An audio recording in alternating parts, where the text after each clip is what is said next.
नमस्कार मेरे प्यारे विद्यार्थियों, आप सभी का स्वागत है आपके अपने YouTube चैनल सिविल वाला एग्जाम में। जी हाँ दोस्तों, ये सिविल वाला एग्जाम जो चैनल है ये आप सभी को यहाँ पर पूरी तैयारी कराएगा। किस चीज की? ये सिविल वाला एग्जाम यहाँ पर आप लोग की तैयारी कराएगा आपके MPPCS एग्जाम को लेकर के, और उसी की कड़ी में यहाँ पर मैं आप लोग के सामने एक बार फिर से हाजिर हूँ MPPCS से संबंधित एक महत्वपूर्ण जो है जानकारी लेकर के। जी हाँ, जो MPPCS का आप लोग देख रहे हैं यहाँ पर आप लोग के सामने पूरा आ चुका है, उसके बारे में हम आप लोगों से यहाँ पर पूरी डिटेल में बात करेंगे। और बात किस पर करेंगे? पाठ्यक्रम को लेकर के। जी हाँ, पाठ्यक्रम को लेकर के हम सभी आपसे बहुत ही डिटेल में चर्चा करेंगे। 2020 में जो सिलेबस जारी किया गया है MPPCS द्वारा, उस पर हम लोग डिटेल में बात करने वाले हैं।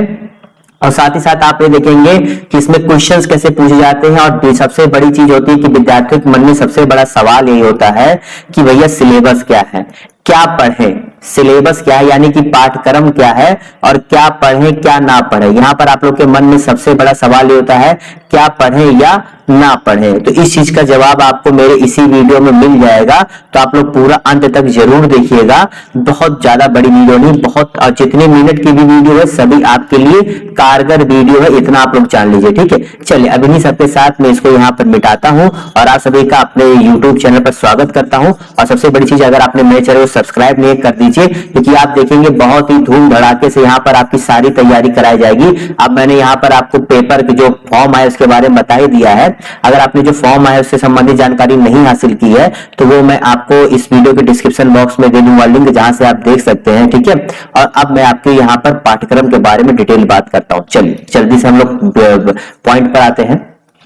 देखिए भैया, यहाँ पर आपको स्पष्ट कह दिया गया है कि जो पेपर होगा 3 क्रमिक चरण होगा, इसे आप मेरे पुराने वीडियो में देख सकते हैं। और जो प्रश्न पत्र आएगा उसमें जो है 2 पेपर होगा। एक प्रश्न पत्र पहला होगा, प्रश्न पत्र दूसरा जो 2-2 घंटे का होगा, 200-200 अंक का होगा। ये भी आप मेरे पिछले वीडियो में देख सकते हैं, डिटेल में मैंने बता दिया है। यहाँ पर हम आपको डिटेल में किस पर चर्चा करेंगे, यहाँ पर हम आपसे डिटेल में चर्चा करेंगे इसके पाठ्यक्रम के बारे में। ठीक है, तो चलिए यहाँ पर सबसे पहले हम लोग किस पर बात करेंगे? जो प्रारंभिक परीक्षा, इसे इंग्लिश में प्री पेपर कहते हैं, प्रीलिमिनरी पेपर जो होगा उसके विषय में हम लोग यहाँ पर उसके पाठ्यक्रम के बारे में बात करेंगे। तो देखिए यहाँ पर वैसे इसको जो है टोटल 10 यूनिट में, कितने 10 यूनिट में से विभाजित किया गया है। तो हम लोग पहले जो है पढ़ते हैं पहले के बारे में। तो पहले यूनिट में आप लोगों को डिटेल में क्या पढ़ना पड़ेगा? पहले में आप लोगों को मध्य प्रदेश का इतिहास, संस्कृति और साहित्य पर जो है जानकारी आप लोग को पूरी अच्छे से, और उसमें भी आपको टॉपिक वाइज दिया गया कि इतिहास की महत्वपूर्ण घटनाएं और कितने राजवंश रहे जो मध्य प्रदेश से संबंधित रहे। यहाँ पर जो स्वतंत्रता आंदोलन आपके भारत में चला था उसमें मध्य प्रदेश का क्या योगदान था, कला एवं स्थापत्य कला, क्योंकि आप मध्य प्रदेश में जाएंगे तो बहुत से मंदिर हैं जो अनेक राजवंश ने जो है बनाए थे, तो उनमें जो है मंदिरों में क्या क्या कलाएं थी।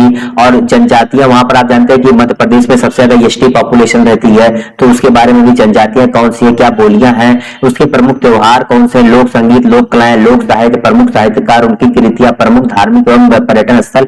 आपको पता है कि मध्य प्रदेश अपने पर्यटन स्थलों के लिए बहुत फेमस है। और इसकी प्रमुख जनजाति व्यक्तित्व, यानी कि यहाँ पर जो जनजाति उनकी व्यक्तित्व क्या है। तो आपको यूनिट 1 में जो है आप लोगों को ये पढ़ना। ठीक है, तो यूनिट 2 में आप लोग क्या पूछा जाएगा? भारत का इतिहास। जी भैया, भारत का इतिहास आप लोग को जानना है। ये नॉर्मल इतिहास है, इसे आप लोग जो अपनी एनसीईआरटी बुक में ही पढ़े होंगे, या आप लोग तमाम आप लोग घटना चक्र या मेरे यूट्यूब चैनल पर रहेंगे तो मैं यहाँ पर आपको जो है सारी क्लासेज लूंगा, जहां आपको सारी चीजें देखने को मिल जाएंगी। ठीक है, इसीलिए कह रहा हूँ सब्सक्राइब कर दो, यहाँ पर आपको सभी चीजें देखने को मिलेंगी। समझिए। ओके, तो यहाँ पर देखो क्या है, प्राचीन और मध्यकालीन। यहाँ पर प्राचीन मध्यकालीन के इतिहास की प्रमुख घटनाएं, उनकी सामाजिक तथा आर्थिक विशेषता, मतलब उनमें बेसिकली आपको क्या देखना, जो घटनाएं हुई थी और उसमें प्रशासनिक ढांचा कैसा था, सामाजिक जीवन कैसा था, उस समय आर्थिक व्यवस्था कैसी थी। और 19वीं 20वीं की क्या सामाजिक था, धार्मिक आर्थिक सुधार आंदोलन, जो विभिन्न उस समय क्या, जैसे राजा राम मोहन राय जैसे व्यक्ति थे जिन्होंने धार्मिक सुधार आंदोलन, सामाजिक सुधार आंदोलन के, वैसे लोगों पर उसी संबंधित चीजों पर। स्वतंत्रता संघर्ष, जो विभिन्न स्वतंत्रता संघर्ष हुए थे, जैसे चंपारण सत्याग्रह और स्वदेशी आंदोलन, सब चीजों पर यहाँ पर। और स्वतंत्रता के पश्चात भारत का एकीकरण पुनर्गठन, की स्वतंत्रता के पश्चात भारत का कैसे हुआ था, कैसे जो है वल्लभ भाई पटेल जी ने सबको एकत्र किया था और जो है किस हिसाब से अलग अलग तरीकों से सबसे साइन करा के एक संपूर्ण भारत बनाया था, जो पहले कई रियासतों में बटा हुआ था। ठीक है, उसके बारे में भी आपको यहाँ पर पूछा जाएगा। फिर आते हैं यहाँ पर तीसरा यूनिट आपसे कह रहा है मध्य प्रदेश का भूगोल।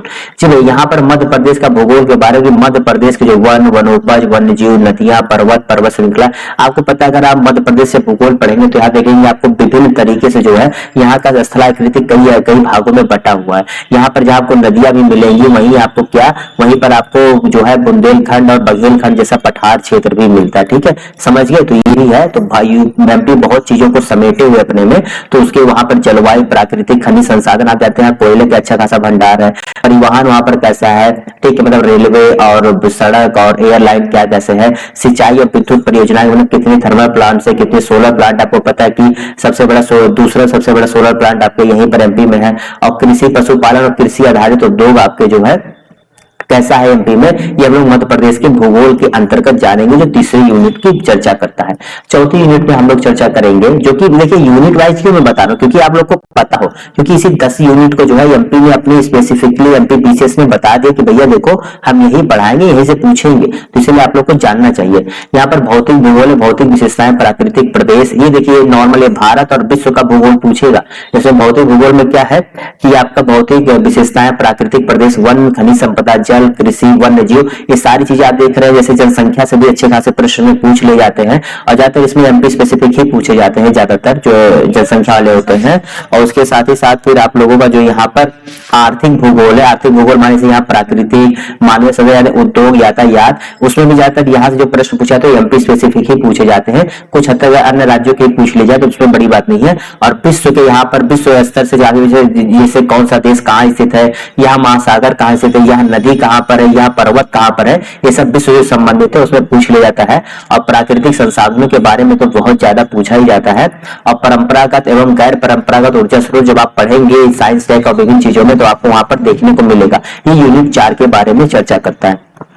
पांचवा यूनिट यहाँ पर चर्चा करता है क्या, राज्य की संवैधानिक, यानी कि जो एमपी की संवैधानिक व्यवस्था कैसी होती है, माने कि मध्य प्रदेश की संवैधानिक व्यवस्था, यानी वहां राज्यपाल, मंत्रिमंडल, विधानसभा, उच्च न्यायालय, इन टॉपिक्स को स्पेशली जो है जो एमपी से रिलेटेड 1, 2, 3, 4 इससे बहुत अच्छे से, और वहां का त्रिस्तरीय पंचायती राज, नगरीय प्रशासन व्यवस्था क्या है, इन टोटल मिलाकर के 2, 2, 4, 6 टॉपिक पर आपको अच्छे से एमपी स्पेसिफिक पर पता होना चाहिए। इसे आप पॉलिटी सेक्शन में आप इसे देखते हैं, ठीक है, इसके लिए आपको अलग से। और फिर एक कॉमन आता है जो राज्य की अर्थव्यवस्था से, ये 5वें यूनिट में ही, जहां पर आपको इकोनॉमिक्स से संबंधित है। इकोनॉमिक्स से कम क्वेश्चन देखने को मिलते हैं, लेकिन अब क्या है सिलेबस, हम यहाँ पर सिलेबस के बारे में जानेंगे। फिर जब पढ़ाऊंगा तो आपको डिटेल में बताऊंगा कौन सा क्वेश्चन कहां पर ज्यादा पूछा जाता है।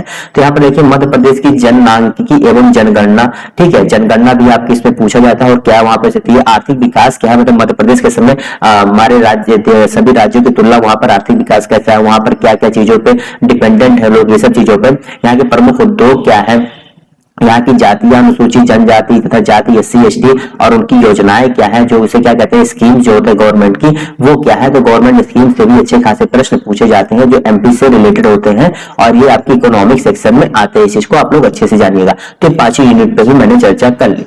6ठे यूनिट पे यहाँ पे बात कर रहा है भारत के जो संविधान, यानी कि जो इंडियन पॉलिटी, से इंग्लिश में क्या कहते हैं, इंडियन पॉलिटी, हिंदी में क्या कहते हैं, भारतीय संविधान से संबंधित है, ठीक है।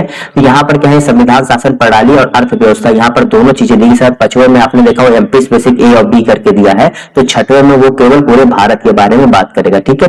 तो यहाँ पर देखिए, यहाँ पर इसे भारतीय शासन अधिनियम 1919 1935, इससे हर साल 1 या 2 प्रश्न जरूर पूछता है, हर साल पूछता है, इतना जानने चलो। संविधान सभा से आप लोग जानते हैं डिटेल में, अगर आप लोगों ने जब कभी भी तैयारी के बारे में सोचा होगा तो ये कितना इंपॉर्टेंट आपको पता है। संघीय कार्यपालिका, मतलब जो आपके विभिन्न जो जैसे आपके क्या हो गए सुप्रीम कोर्ट, और जैसे आपके ये सब सारी जो चीजें जो संघीय कार्यपालिका के अंतर्गत आती है, उनमें आपको डिटेल से पढ़ना है। राष्ट्रपति पढ़ना है, संसद पढ़ना है। मौलिक कर्तव्य राजनीति में से ये तो मस्ट है, ये तो किसी भी एग्जाम की क्या है, हार्ट है।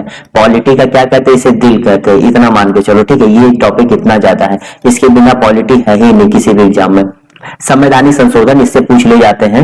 टोटल अभी तक जितने भी संवैधानिक संशोधन है उनको मैं डिटेल में बता दूंगा अलग अलग करके, से आप लोग को भूलेगा नहीं। सर्वोच्च न्यायालय भी मैंने कहा, न्यायिक व्यवस्था, हाई कोर्ट और जो लोअर कोर्ट होते हैं उनके बारे में। फिर यहाँ भारतीय अर्थव्यवस्था से देखिए क्या पूछता है। भारतीय अर्थव्यवस्था से यहाँ पर जो आपकी ओवरव्यू पूछता है कि क्या कैसे और इसका औद्योगिक विकास कैसे हुआ, विदेशी व्यापार कैसा चल रहा है, और एक्सपोर्ट इम्पोर्ट जिसे आयात निर्यात कहते हैं वो क्या है। साथ ही साथ जो कुछ संस्थाएं हैं जो वित्तीय हमारे देश की वित्तीय संस्थाओं से जुड़ी हुई है, जैसे रिजर्व बैंक, राष्ट्रीयकृत बैंक, यानी कि जितने भी राष्ट्रीयकृत बैंक है, जैसे आपको पता है SBI हो गया, ठीक है। ऐसे तो पंजाब नेशनल ऐसे तमाम बैंकों के बारे में, सेबी, एनएससी और क्या बैंकिंग वित्तीय संस्थान जो कि मतलब नॉन बैंकिंग वाले होते हैं उनके बारे में भी। तो ये सारी चीजें आपको मैं अपने वीडियोज में क्लासेस के जरिए बताया करूंगा। आप लोग यहाँ पर जान लीजिए कि आप लोगों को पढ़ना क्या है, ठीक है। क्योंकि जब आप जानते हैं कि मुझे यही पढ़ना है तो जब पढ़ाऊंगा तभी आपको पता लगेगा ना कि हाँ सर आप सही पढ़ा रहे हैं या गलत पढ़ा रहे हैं। तो इस चीज के बारे में भी आप लोगों को यहाँ से जानकारी पहले इसकी ले लीजिए, फिर बाकी जब क्लासेज होगी तो वहां पर भी मैं हूं ना रिवीजन कराने के लिए कि देखो ये बताया था, यहाँ मिल रहा है कि नहीं, वो भी चीजें मैं आपको याद दिलाता रहूंगा, कुछ भूलने नहीं दूंगा, ठीक है। अगला यहाँ 7वां यूनिट बात करता है विज्ञान तथा पर्यावरण। विज्ञान एवं पर्यावरण में विज्ञान के मौलिक सिद्धांत मतलब बेसिक चीजें जो है वो, इसके जो साथ ही साथ भारत जो प्रमुख वैज्ञानिक संस्थान है उनके उपलब्धियां, उपग्रह, अंतरिक्ष, जैसे आपका डीआरडीओ हो गया, ठीक है। उसके बाद आपके जो है अन्य जैसे अन्य संस्थान हो गए डीआरडीओ टाइप में, आप जैसे आईएससी है, तो ये सब चीजें जितनी है इनसे बहुत ज्यादा प्रश्न पूछता है विज्ञान के अंतर्गत। उसका पर्यावरण जैव विविधता, आप जानते हैं कि पर्यावरण इस समय हर एग्जाम्स के लिए बहुत ज्यादा इंपॉर्टेंट होता जा रहा है, खास करके पीसीएस और आईएएस लेवल के एग्जाम्स में। आप लोग जैसे जैसे अगर फॉलो करते होंगे तो पता होगा कि ये बहुत ज्यादा इंपॉर्टेंट होता जा रहा है पर्यावरण जैव विविधता। पारिस्थितिकी तंत्र इस बहुत इंपॉर्टेंट नहीं है, जब इसको मैं कवर करूंगा आप हो जाएगा। हाँ, ये पोषण आहार पोषक तत्व ये बहुत ही इंपॉर्टेंट है, ये पूछा जाता है। और मानव शरीर संरचना ये आपको जीव विज्ञान के अंतर्गत देखने को मिलता है, जो विज्ञान में पूछा था। ये कृषि उत्पाद तकनीक मतलब जो कृषि उत्पाद, आप जानते हैं कि एमपी के लोग जो है मध्य प्रदेश में कृषि बहुत बड़ा जो है एक क्या है वहां के लोगों के जीवन का जरिए, इसलिए कृषि उत्पाद तकनीक से भी अच्छे खासे प्रश्न पूछे जाते हैं। खाद्य प्रसंस्करण जो आपकी कृषि से जुड़ा हुआ है इसलिए से भी प्रश्न पूछे जाते हैं। और स्वास्थ्य नीति एवं स्वास्थ्य कार्यक्रम ये मतलब जो हेल्थ से लेकर के गवर्नमेंट ने क्या जो है स्वास्थ्य से लेकर के कार्यक्रम चलाए हुए हैं, स्कीम्स चलाए हुए हैं और कैसे उसको जो है किस हिसाब से क्या चलाया जा रहा है उसके बारे में भी आप लोगों से इसी के अंतर्गत पूछा जाता है। और इसमें आखिरी होता है इसमें क्या प्रदूषण, प्राकृतिक आपदाएं एवं प्रबंधन, मतलब जो है जैसे आप जाते हैं मैनेजमेंट जिसे कहते हैं, प्रबंधन माने क्या, मैनेजमेंट इंग्लिश में होता है, आपदाएं और प्राकृतिक आपदाएं, प्रदूषण, इन सब चीजों के बारे में भी आपसे इसी सेक्शन क्या विज्ञान में ही यूनिट के अंतर्गत पूछा। तो 7 यूनिट हम लोगों ने देख लिए, 3 और बचे, फटाफट देखते हैं, ये तीनों आपके सामने हैं। चलिए जल्दी जल्दी देखते हैं। अंतरराष्ट्रीय एवं राष्ट्रीय सामुदायिक घटना मतलब जो भी आपके करंट अफेयर से जान लीजिए, करंट अफेयर से भी आपको पूछा जाता है कि करंट माने क्या, जो राष्ट्रीय और अंतरराष्ट्रीय दोनों स्तर पर यहाँ पूछा तो उनमें जो व्यक्तित्व या स्थान होते हैं उन पर आते हैं या कुछ घटनाएं होती हैं। और साथ ही साथ भारत और मध्य प्रदेश के प्रमुख खेल संस्थाएं, खेल प्रतियोगिताएं, उनके पुरस्कार होते हैं उनमें, यानी व्यक्तित्व हो गया, आपके स्थान होंगे, घटनाएं हो गया, मध्य प्रदेश, भारत और अंतरराष्ट्रीय सभी तरीके जो आप करंट अफेयर्स का होता है। ये करंट अफेयर्स की क्लास भी आपको जो है हफ्ते में जो है मैं 2 क्लासेस दूंगा आपको, जिसमें मैं डिटेल वाइज में आपको पढ़ाता रहूंगा और बाद में फिर एक लंबी क्लास भी लेकर के आऊंगा, जिससे क्योंकि करंट अफेयर्स बहुत टाइम देना नहीं अच्छी बात है, लेकिन हफ्ते में अगर आप 2 बार पढ़ रहे हैं तो इससे आप लोग को 4 महीने में अच्छी खासी तैयारी हो जाएगी, ठीक है।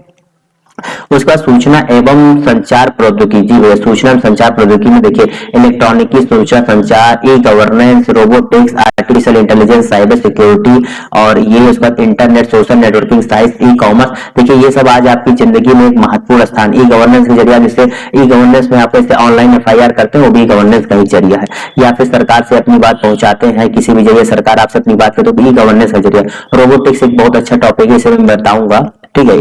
इसका थोड़ा सा मैं आप लोगों को थोड़ा सा कवर करने की कोशिश करूंगा। साइबर सिक्योरिटी होगी, सूचना एवं संचार प्रौद्योगिकी, electronic, e commerce, internet, social networking, ये आपके यूनिट 9 में जो है आपको लोगों को ये सारे देखने को मिलते हैं। जैसा कि मैंने आपको बताया टोटल 10 यूनिट जो इसमें पूछे जाते हैं और इसमें आखिरी यूनिट कौन सा है वो आप देख लीजिए। इसमें आखिरी यूनिट कौन सा, राष्ट्रीय एवं प्रादेशिक संवैधानिक संस्थान।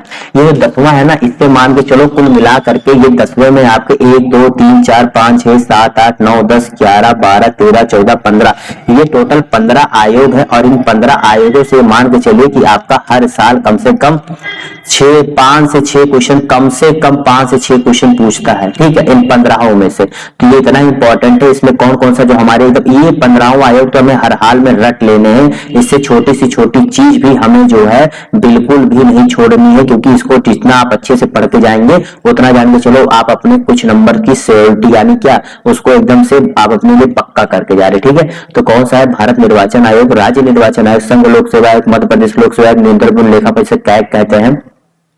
नीति आयोग आप जानते हैं, मानवाधिकार आयोग ये बहुत इंपॉर्टेंट, महिला आयोग, बाल संरक्षण आयोग, अनुसूचित जाति जनजाति आयोग, पिछड़ा वर्ग आयोग, सूचना आयोग, सतर्कता आयोग, राष्ट्रीय हरित अधिकरण और क्या नाम है, खाद्य संरक्षण आयोग इत्यादि भी लिखा हुआ, लेकिन आपको जो यहाँ पर लिखा गया ना ये तो सबसे ज्यादा बड़, बाकी इत्यादि में क्या देगा उतना नहीं, लेकिन ये जो आपको दिया ना यहाँ से बहुत ज्यादा वो प्रश्न पूछता है और हर एग्जाम में पूछता है। जान लो चलो ये आपके लिए मोस्ट मोस्ट मोस्ट है, ठीक है। तो ये भैया ये रही पूरी डिटेल पाठ्यक्रम, मैंने यूनिट वाइज आपको यहाँ पर कवर करा दी और मैंने ये भी बता दिया कि क्लासेस भी आप लोगों को मेरे इसी चैनल पर देखने को मिलेंगी। तो आप लोग बस कुछ ना करें, मेरे चैनल को सब्सक्राइब कर लीजिए और कब पेपर का फॉर्म आएगा उसको लेकर के जो भी मैंने पिछला वीडियो बनाया था उसी वीडियो के डिस्क्रिप्शन बॉक्स में है, वहां से जाकर के आप देख लीजिए और पता लग जाएगा आप लोगों को कि क्या कैसी जानकारी। तो भैया फटाफट सब्सक्राइब कर दो और कोई भी जानकारी हासिल करनी और कुछ भी आपको चीजों को पता करना हो तो मेरे इसी यूट्यूब चैनल से जुड़े रहिए, आपको सारी चीजें मिल जाएंगी। 1 to all जो है यहाँ पर A to Z मैं आपको यही कराऊंगा, बिल्कुल निश्चिंत रहिए, बस आप मेरे साथ जुड़े रहिए। इन्हीं सब बातों के साथ आपसे विदा लेता हूँ, फिर जरूर मिलूंगा सभी से कुछ नई जानकारियों के साथ। तब तक के लिए गुड बाय। मेरे चैनल को सब्सक्राइब जरूर कर दो और अच्छा लगा हो तो अपने दोस्तों के साथ इसे शेयर करें, क्योंकि जितना शेयर करेंगे आपको दोस्तों को भी इसकी जरूरत है तो वो भी आपको धन्यवाद जरूर कहेंगे, ठीक है। और मेरी अगर बात आपको अच्छी लगी है तो कमेंट करके जरूर बताइए कि मेरी यह जानकारी आप सभी को कैसी लगी, क्योंकि आपके कमेंट ही है जो मुझे उत्साह देंगे और इस चैनल को आगे बढ़ाएंगे, ठीक है। इन्हीं सब बातों के साथ आपसे एक बार फिर से गुड बाय करना चाहता हूँ। Bye bye. उम्मीद है आप लोग मन लगा के पढ़े, मेरे चैनल को सब्सक्राइब करें। बाय।